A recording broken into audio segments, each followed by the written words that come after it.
വിമാനം തകർന്നു വീണത് ഈ എയർപോർട്ടിന് തൊട്ടടുത്തുള്ള സ്ഥലത്താണ് ഈ തകർന്നു വീഴുന്നത്. അതായത് 10 കിലോമീറ്റർ ചുറ്റളവിലാണ് ഈ തകർന്നു വീണിരിക്കുന്നത്. അതൊരു ജനവാസ കേന്ദ്രമായിരുന്നു. പക്ഷേ നിലവിൽ ഈ ഏതെങ്കിലും കെട്ടിടത്തിലേക്കല്ല ഇത് പതിച്ചതെന്നാണ് ഈ നമുക്ക് ലഭിക്കുന്ന വിവരം. അതായത് ഞാൻ നേരത്തെ പറഞ്ഞതുപോലെ തന്നെ അവിടെ എത്തപ്പെട്ട വാർത്താ ഏജൻസികളോടൊക്കെ ഇപ്പോൾ നാട്ടുകാരൊക്കെ സംസാരിക്കുന്നുണ്ട്. അവർ പറയുന്നതനുസരിച്ചാണെങ്കിൽ വലിയൊരു ശബ്ദം, പിന്നെ ആകാശത്ത് നിന്നൊരു തീഗോളം താഴേക്ക് വരുന്നത് കണ്ടു എന്നതാണ്.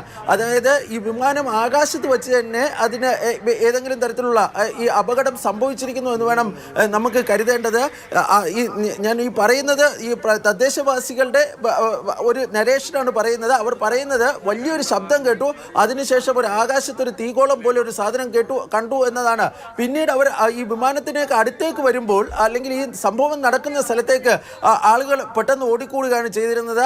ആ സ്ഥലത്തെത്തുമ്പോൾ ഈ വിമാനം ചിന്നിച്ചിതറി, വിമാനത്തിൻ്റെ ഭാഗങ്ങൾ പല പ്രദേശങ്ങളിലേക്കായി ചിന്നിച്ചിതറി കിടക്കുന്നതാണ് തങ്ങൾക്ക് കാണാൻ വേണ്ടി കഴിഞ്ഞത്. അതുപോലെ തന്നെ മൃതദേഹങ്ങളൊക്കെ ചിന്നിച്ചിതറി കിടക്കുന്നത് കണ്ടു എന്നാണ് ഇപ്പോൾ PTIക്ക് നൽകിയിരിക്കുന്ന അഭിമുഖത്തിൽ ചില ഈ നാട്ടുകാരൊക്കെ പറയുന്ന കാര്യം.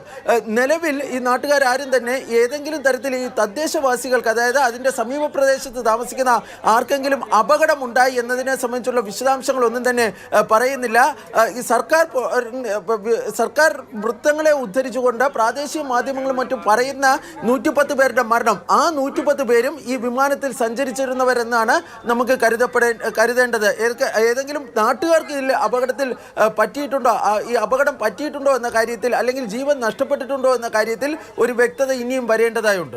തീർച്ചയായും ജനവാസ മേഖലയിലല്ല, എയർപോർട്ടിന് തൊട്ട് ചേർന്നാണ് വിമാനം തകർന്നു വീണിരിക്കുന്നത്. അതുകൊണ്ട് വിമാനത്തിലുള്ള ആളുകൾ മാത്രമാണ് അപകടത്തിൽപ്പെട്ടിരിക്കുന്നത്. എയർ ഇന്ത്യ ഔദ്യോഗികമായി തന്നെ ഈ അപകടം എങ്ങനെയെന്ന് സ്ഥിരീകരിക്കുന്നു. ഇന്ന് 1:38 വിമാനം അഹമ്മദാബാദിലെ സർദാർ വല്ലഭായ് പട്ടേൽ അന്താരാഷ്ട്ര വിമാനത്താവളത്തിലെ 23-ാം നമ്പർ റൺവേയിൽ നിന്ന് വിമാനം കുതിച്ചുയർന്നു. 3 മിനിറ്റിനകം തകർന്നു വീഴുകയായിരുന്നു. പൈലറ്റ് ഒരു മെയ്ഡേ കോൾ ATCയിലേക്ക് നൽകിയിരുന്നു. ATCക്ക് അതിന് റെസ്പോൺസ് കൊടുക്കുന്നതിന് മുമ്പ് തന്നെ ഈ വിമാന അപകടം സംഭവിക്കുകയായിരുന്നു. ഒരു മെയ്ഡേ കോളാണ്, ഒരു ആപൽ സന്ദേശമാണ് വിമാനത്തിൽ നിന്ന് ATCയിലേക്ക് ബന്ധപ്പെടാൻ കഴിഞ്ഞിട്ടില്ല. അതിനോടകം തന്നെ അപകടം നടന്നു.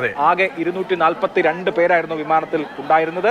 ക്രൂ മെമ്പർമാരും യാത്രക്കാരും അടക്കമാണ് 242. അതിൽ 11 കുട്ടികളാണ്, 2 നവജാത ശിശുക്കളാണ്. ബാക്കിയുള്ളവർ 217 പേർ മുതിർന്ന ആളുകൾ ആണ്.